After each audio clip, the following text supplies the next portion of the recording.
mi fuerza, mi poder, y mi tesoro quieres ser. Eres todo para mí. Joya preciosa de mi hogar, nunca te quiero abandonar. Vive en mí, Señor. Eres mi fuerza, mi poder, y mi tesoro quieres ser. Eres todo para mí. Joya preciosa de mi hogar, nunca te quiero abandonar. Y también ahora llegó el tiempo de escuchar la voz de Dios a través de su palabra, de esa palabra que es más deseable que la miel. Así que vamos a pedirle a nuestro hermano Milton Muñoz que pueda estar activando su micrófono y dirigiéndonos en el mensaje de esta noche. Hermano Milton.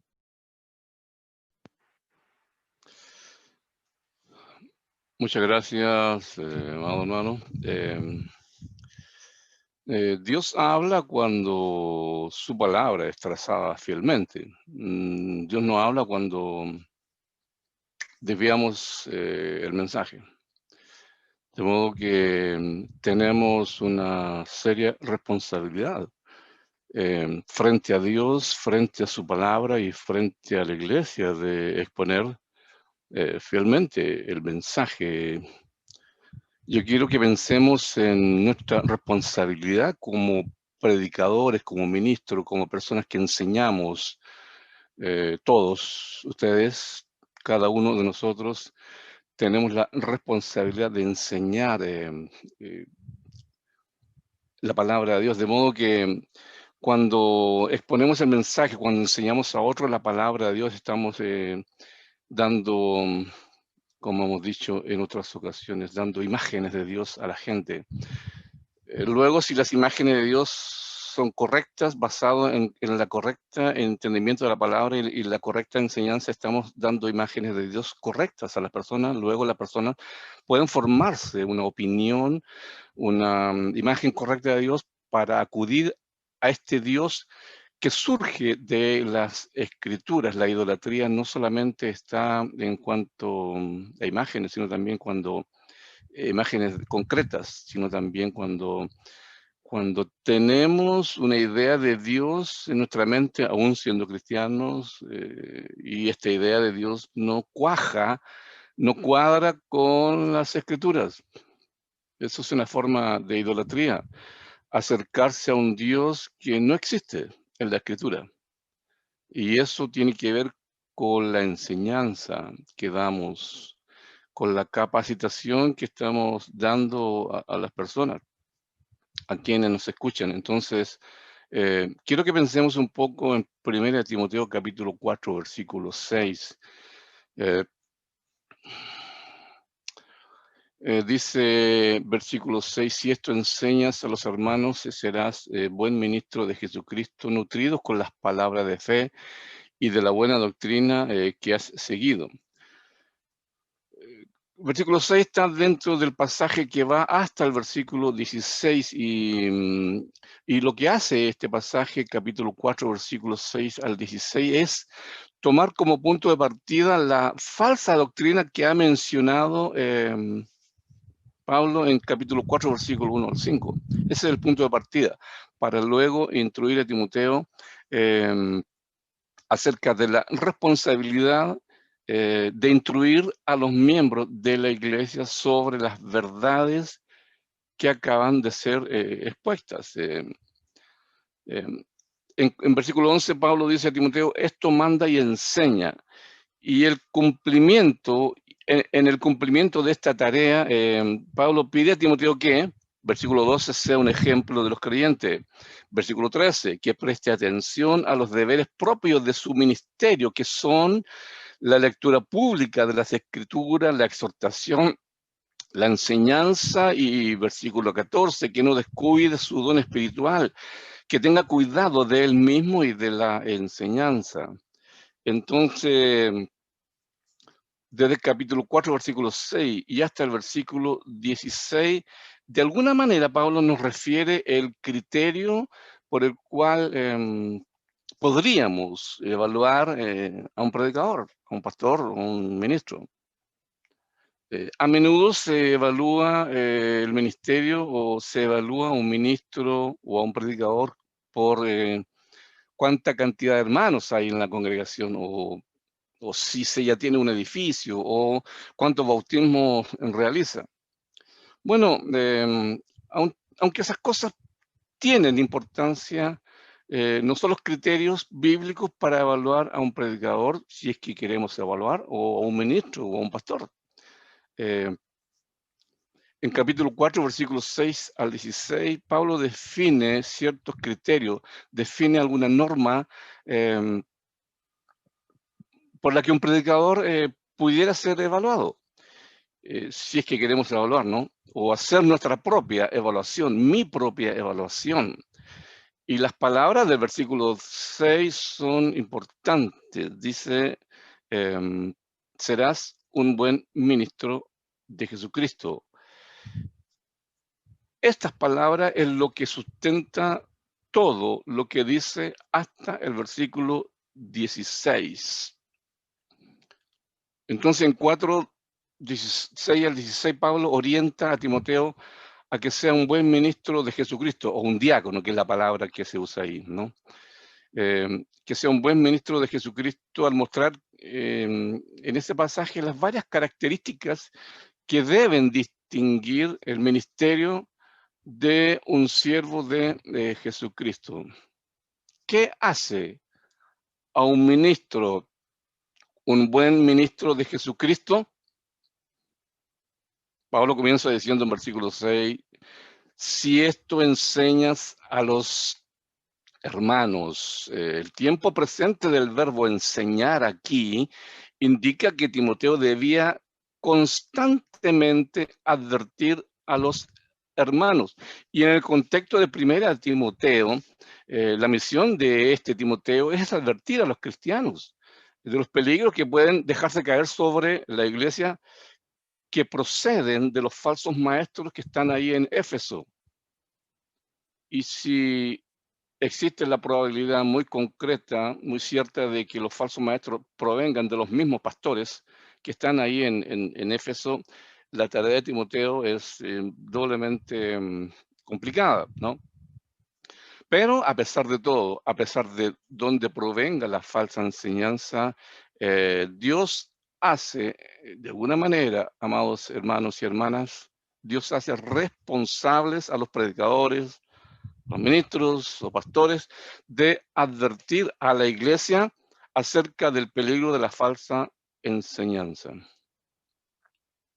Es que los cristianos no podemos permanecer en el jardín infantil o en el jardín de infantes toda la vida cristiana, aunque muchos quieren permanecer ahí. Como dice Pablo a los Efesios, niños fluctuantes, arrastrados por el viento de cualquier nueva enseñanza, dejándose engañar por gente astuta que anda por caminos equivocados. Pero lo triste es que los hermanos pudieran permanecer en el jardín de infantes su vida por la enseñanza insuficiente que puedan recibir de sus predicadores, por la enseñanza débil que puedan recibir de sus predicadores, y esto genera naturalmente iglesias débiles y genera cristianos débiles que no pueden, no son capaces de hacer frente a la falsa enseñanza o a las insinuaciones del pecado. Tristemente, es que provenga de quienes deben estar preparados para enseñar, para nutrir a las personas con la palabra de Dios. El camino para enfrentarse a la falsa enseñanza y a la falsa enseñanza satánica es estar fuertes en la palabra, firmemente arraigados en la fe. ¿Qué es lo que hace a un ministro? Un buen ministro, lo primero que decíamos era enseñar. Lo segundo que dice el versículo 6 es un buen ministro, es alguien que está nutrido con las palabras de la fe. Nutrirse con las palabras de la fe requiere, hermanos, tiempo dedicado al estudio de la palabra de Dios. Requiere tiempo para estar frente al texto bíblico, el tiempo que usted disponga después de su trabajo secular. Debe usted tener una disciplina de estudio bíblico diaria. Diariamente usted y yo debemos estar frente a la palabra de Dios, porque un buen ministro de Jesucristo es aquel que está nutrido con las palabras de la fe. Pero también significa seguir la doctrina, vivir conforme a ella, perseverando en lo que hemos aprendido. Nutrido con las palabras de la fe es una característica fundamental y esencial para la excelencia en el ministerio. Pero es lamentable que a veces la iglesia carezca de esta nutrición. Una iglesia débil refleja poco compromiso del predicador para estudiar las Escrituras. Una iglesia que no está siendo nutrida con las palabras de la fe, con la buena enseñanza, con la sana doctrina, una iglesia que carezca de esta nutrición refleja, punto uno, debilidad en su accionar como iglesia, pero también refleja la falta de compromiso que tienen los predicadores responsables de esa congregación. Las iglesias de Cristo nos hemos pasado el tiempo estudiando temas tales como los 2 pactos, discípulos verdaderos, porque nos tocamos instrumentos musicales, el bautismo, el arrepentimiento, etcétera, etcétera. Hermanos, es verdad que son temas importantes, pero no podemos pasar la vida estudiando esos temas. Pablo dijo en Hechos a los ancianos, a los pastores de Éfeso, en el contexto de 1 Timoteo, les dice: por tanto yo os protesto en el día de hoy que estoy limpio de la sangre de todos, porque no he rehuido anunciaros todo el consejo de Dios. Amados hermanos, todo el consejo de Dios. Hay temas bíblicos, doctrinales, que nunca se enseñan en las iglesias de Cristo, simplemente por la falta de preocupación de los predicadores en estudiar todo el consejo de Dios. Cuando el escritor a los hebreos quiso argumentar con ellos, con sus lectores, acerca del tema de Melquisedec, se encuentra con la sorpresa de que no puede, porque dice el texto acerca de esto. Estaba hablando, venía desarrollando la idea de Melquisedec, el escritor a los hebreos. Y en versículo 11 del capítulo 5 le dice acerca de esto: tenemos mucho que decir y difícil de explicar, por cuanto os habéis hecho tardos para oír, porque debiendo ser ya maestros después de tanto tiempo, tenéis necesidad de que se os vuelva a enseñar cuáles son los primeros rudimentos de las palabras de Dios, y habéis llegado a ser tales que tenéis necesidad de leche y no de alimento sólido, y todo aquel que participe de la leche es inexperto en la palabra de justicia porque es niño, pero el alimento sólido es para los que han alcanzado madurez, para los que por el uso tienen los sentidos ejercitados en el discernimiento del bien y del mal. Niños, leche, alimento sólido para los maduros. ¿Dónde estamos, amados hermanos? Y la responsabilidad y la gran responsabilidad recae sobre los predicadores de las iglesias. Sinceramente, creo que tenemos responsabilidad con la iglesia en cuanto enseñamos o predicamos. Y no me refiero, hermanos, a preparación académica, ya sea universitaria o instituto bíblico, porque la realización eficaz de este ministerio de enseñar a los hermanos presupone que tanto Timoteo como cada uno de nosotros estemos nutridos con las palabras de la fe y de la buena doctrina que hemos seguido, y en el caso de Timoteo, que has seguido. Es decir, Timoteo y nosotros estudiamos con diligencia y debemos practicar con perseverancia. Las palabras nutrido con, otra vez, está en el tiempo presente, y esto significa que alimentarse con la doctrina y las verdades del Evangelio debe ser una tarea continua de Timoteo y de cada uno de nosotros. Para nutrirse, un ministro debe, o un predicador debe leer, estudiar, meditar, dominar el contenido de las Escrituras. Solo de este modo, hermanos, podemos presentarnos ante Dios aprobado como obrero, que no tenemos de qué avergonzarnos, que usamos, que manejamos, que trazamos bien la palabra de verdad. Hermanos, cuando manejamos, cuando usamos, cuando trazamos bien la palabra de verdad, la Escritura enseña que es en esas circunstancias es cuando Dios habla a su pueblo, no en otras circunstancias, hermanos. Entonces, es bastante compleja nuestra responsabilidad como predicadores, como enseñadores, porque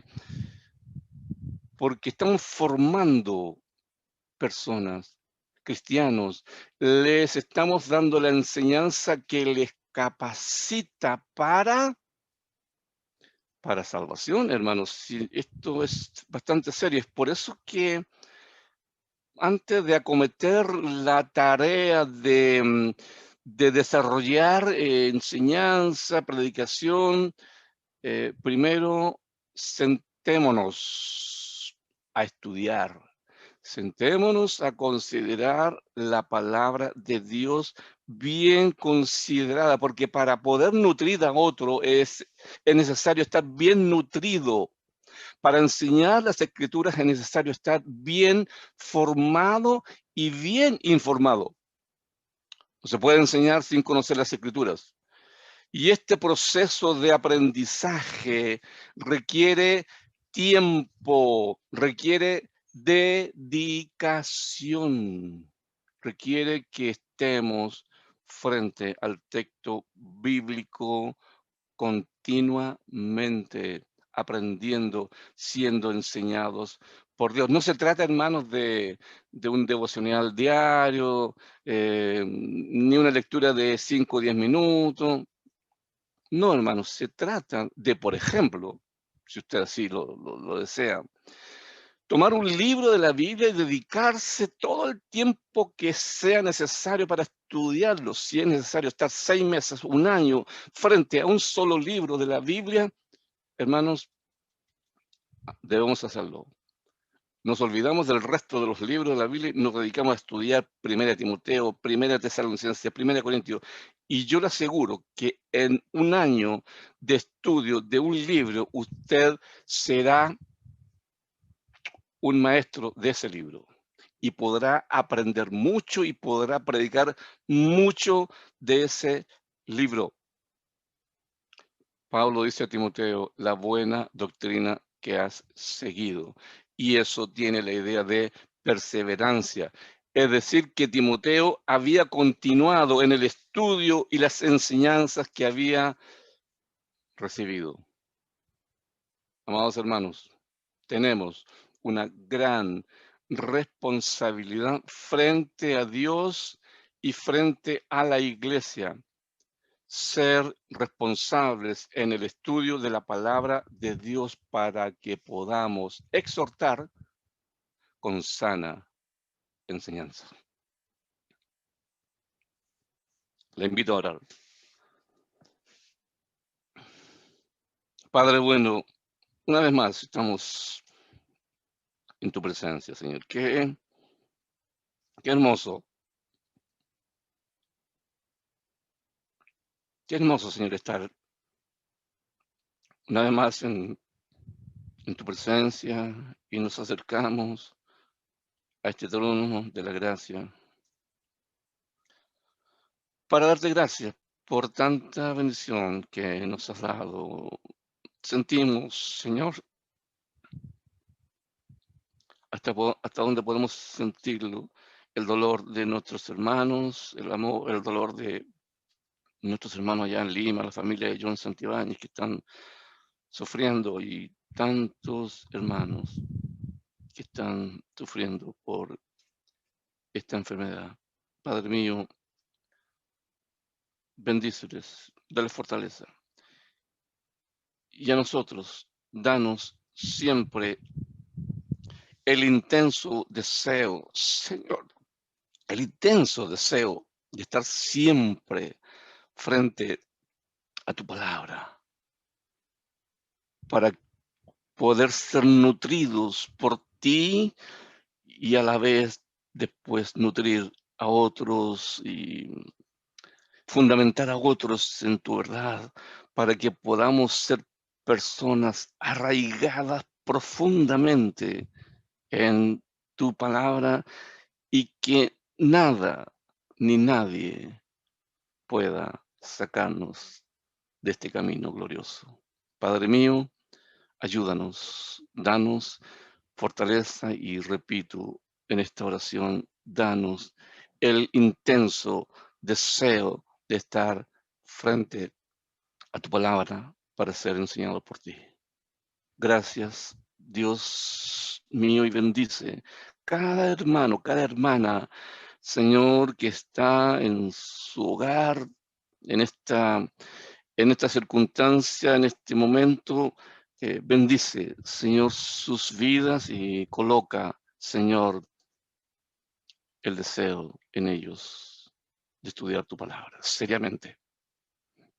Muchas gracias. Te damos a ti por tanta bendición y oramos, Padre, en el nombre de nuestro Señor y Salvador Jesucristo.